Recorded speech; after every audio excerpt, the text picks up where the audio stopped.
ഹരി ഓം. NSK ബ്രഹ്മഗീതയിലെ 10ാമത്തെ പാഠമായ പുനർജന്മത്തിൻ്റെ 2ാം ഭാഗമാണ് നമ്മൾ പഠിച്ചുകൊണ്ടിരിക്കുന്നത്. 2ാം ഭാഗം ഞാൻ 5.5 മിനിറ്റ് വീഡിയോ ആയിട്ട് ഇട്ടിട്ടുണ്ടായിരുന്നു. അതിനെ ഞാൻ വീണ്ടും സ്പ്ലിറ്റാക്കി 2 റീലുകളാക്കി ഇടുകയാണ്. അതിൽ ഇന്നലെ ഒരു റീല് ഇട്ടു. അതിൻ്റെ ബാക്കി 2ാമത്തെ റീല് ഞാൻ ഇന്ന് ഇടാൻ പോവുകയാണ്. ഇത് കണ്ട് നിങ്ങൾ കാര്യങ്ങളൊക്കെ മനസ്സിലാക്കുമെന്ന് ഞാൻ പ്രതീക്ഷിക്കുന്നു. ഇത് ഞാൻ പറയാനുള്ളത് പറയുകയാണ്, കേൾക്കാനുള്ളത് നിങ്ങളുടെ ഇഷ്ടമാണ്. ഞാൻ ആരെയും നിർബന്ധിക്കുന്നില്ല. ആ ശ്ലോകം അടുത്തതാണ് 23ാമത്തെ ശ്ലോകം.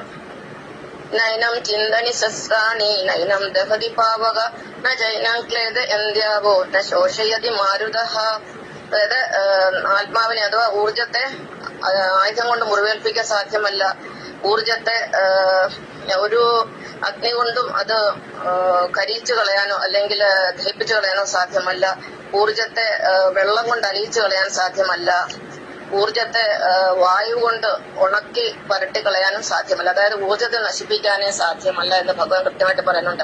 അത് തന്നെയാണ് ഈ ഊർജ്ജ സംരക്ഷണ നിയമം എന്ന് പറഞ്ഞ ശാസ്ത്രത്തിൽ വന്നത്. അപ്പൊ ശാസ്ത്രത്തിൽ വരുമ്പോഴാണല്ലോ മനുഷ്യൻ പഠിക്കുന്നത്. ഭഗവത്ഗീതയിലും മറ്റ് നമ്മുടെ വേദഗ്രന്ഥങ്ങളിലൊക്കെ എഴുതിയിരിക്കുന്നതൊക്കെ ഇപ്പോഴത്തെ മനുഷ്യരെ സംബന്ധിച്ചുള്ള അതൊക്കെ ഒരു വെറും കെട്ടുകഥയാണ്, ഐതിഹ്യമാണ്, മിത്താണ്. പക്ഷെ ഇവർക്ക് സത്യം അറിയത്തില്ല. സത്യം ഇത് തന്നെയാണ്. ഈ വേദങ്ങളിലും ഉപനിഷത്തുകളിലും പറയാത്ത ഒരു കാര്യങ്ങൾ ഇന്ന് ഈ ലോകത്ത് എവിടെയും സംഭവിച്ചിട്ടില്ല. ഈ ലോകത്തില്ലാത്ത ഒരു വസ്തു ഇതുവരെ ഉണ്ടായിട്ട് ഒരു പുതിയ മനുഷ്യനോ അല്ലെങ്കിൽ ഒരു പുതിയ വസ്തുവോ ഈ പ്രപഞ്ചത്തിൽ ഈ ഭൂമിയിൽ ഉണ്ടായിട്ടില്ല.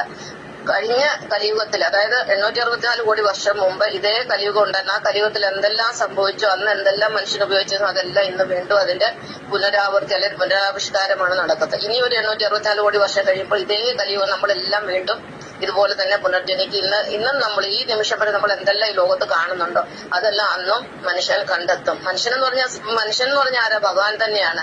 മനുഷ്യനെ ഇതെല്ലാം കാണിച്ചു കൊടുക്കുന്നെല്ലാം ചെയ്യിപ്പിക്കുന്ന ഭഗവാൻ തന്നെ ഉള്ളിരുന്നാണ്. ഭഗവാൻ അറിയാതെ ഒരു ശാസ്ത്രവും ഇല്ല, ഒരു ശാസ്ത്രജ്ഞനും ഇല്ല. കാരണം ഒരു ശാസ്ത്രജ്ഞൻ എന്തെങ്കിലും ചെയ്യണം, അയാളുടെ ഉള്ളിൽ ജീവൻ വേണം. അയാൾ ജീവനോട് ഇരിക്കണം. ആ ജീവനോട് ഇരിക്കുന്ന ഭഗവാനാണ്. അയാളുടെ ബുദ്ധി പ്രവർത്തിക്കണം, ഭഗവാൻ പ്രവർത്തിപ്പിക്കണം.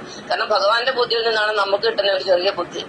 ഭഗവാൻ ചിന്തിച്ചതിന് ശേഷം നമുക്ക് ചിന്തിക്കാൻ പറ്റുള്ളൂ. നമ്മൾ എന്തൊന്ന് ചിന്തിക്കുന്നോ എന്തോ ചെയ്യുന്നോ അതെല്ലാം ആദ്യം അറിയുന്ന ഭഗവാനാണ്. പിന്നീടാണ് നമ്മൾ മനുഷ്യനിലേക്ക് അത് വരുന്നത്. ഇതെല്ലാം നമ്മുടെ ഉള്ളിൽ നടക്കുന്ന പ്രോസസ്സാണ്.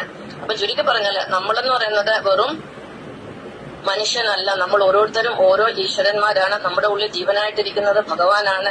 ഭഗവാൻ എന്ന് പറഞ്ഞാൽ അത് ഊർജ്ജമാണ്, നമ്മളെ പ്രവർത്തിപ്പിക്കുന്ന ശക്തിയാണ്, നമ്മുടെ ശരീരത്തെ ജീവനോട് ഇരുത്തുന്ന ശക്തിയാണ്.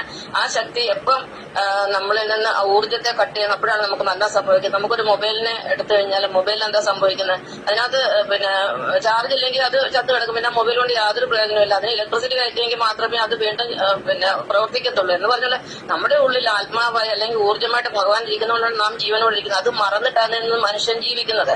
അതുകൊണ്ടാണ് മനുഷ്യ ജീവിതത്തിൽ ധാരാളം